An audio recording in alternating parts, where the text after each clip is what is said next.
month, and right now we're discussing a little bit more about heart rates and how to make sure that yours is healthy. My guest today, Sandi Knox, is here from Body Balance Fitness and Massage Studio. Thank you, Sandi, for coming down. Everybody's heart rate is going to vary slightly, just depending on, the different makeups that we have. So how do you determine what is a healthy heart rate for you? Well, everybody's heart rate is determined on their age, and we'll be showing up a chart later on.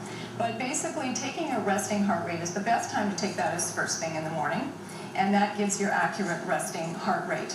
So, and as we do physical activity, that heart rate is going to go up. So as we show the chart, it'll show that your age determines your heart rate. Okay, now your heart rate is quite simply how many times your heart beats per minute. Absolutely. So at a resting stage, it's exactly that. You're resting and everything's going to be a little more low-key. Yes. But as you get active and, you're looking to, perhaps burn some calories or do something, you want to boost your heart rate. Absolutely. There is a danger of going too far, and that's where the chart will come in. So let's talk a little bit about how a healthy heart rate is determined now. Okay. So your maximum heart rate is 220 minus your age, and that will give you your maximum heart rate. You don't want to be working past that point, okay? Because when we work past that point, we're in danger there, and you're not gaining any extra cardiovascular benefits from that. So we want to always be working within our range. And here's our chart here.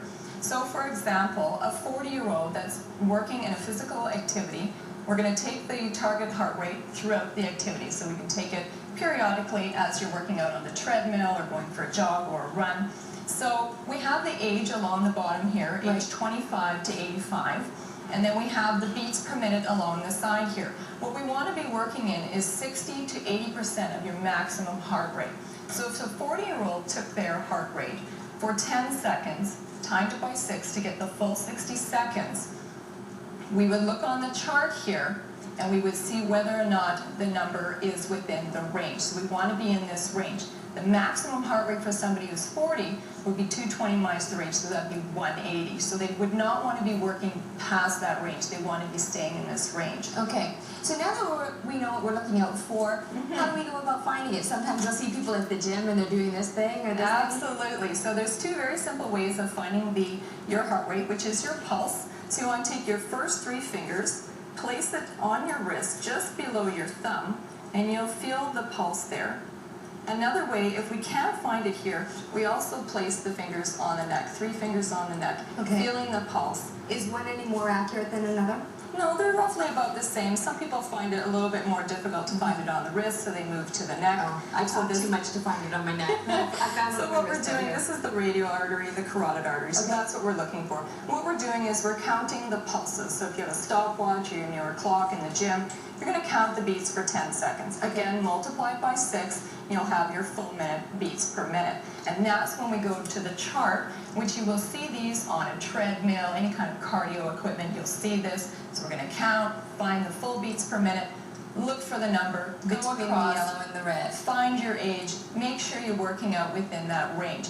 If you find you're working out down here, it's too low, we want to increase the intensity of the workout. Okay. Cardiovascular performance. If we're getting too close to the max, then we want to lower the intensity of the workout. Okay. Now you have some great stretches that will help people reap the benefits of their cardiovascular workouts. Absolutely. How about you show us these? What we want to do is we want to do a brief warm-up prior to the stretching, 5 to 10 minute warm-up, then we get into the stretching.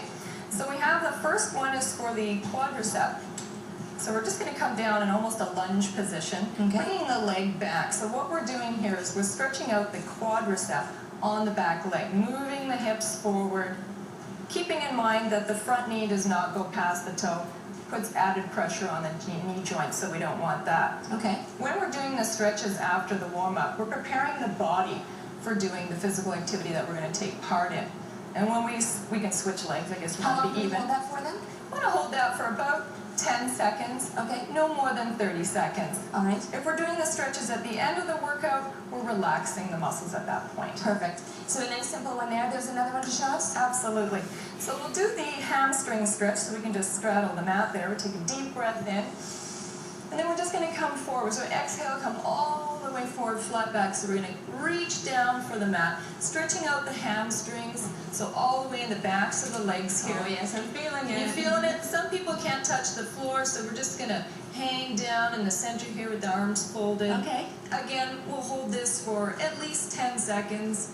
maximum 30 seconds. And you were saying that when you do these on either side of the workout, that's when you're going to get the most benefits from it. Absolutely. After the warm-up, 5 to 10 minute warm-up, we do the stretching, prepares the body for what we're going to do, and at the end, we're also relaxing the muscles. Wonderful. Sandi, I thank you so much for coming down and sharing this information. It is Heart Month, so try and stay on top of your heart health. You can check out our website. We'll have all of this information here a little later today, breakfasttelevision.ca. Time now for us to be taking a break. News and traffic coming up in a moment.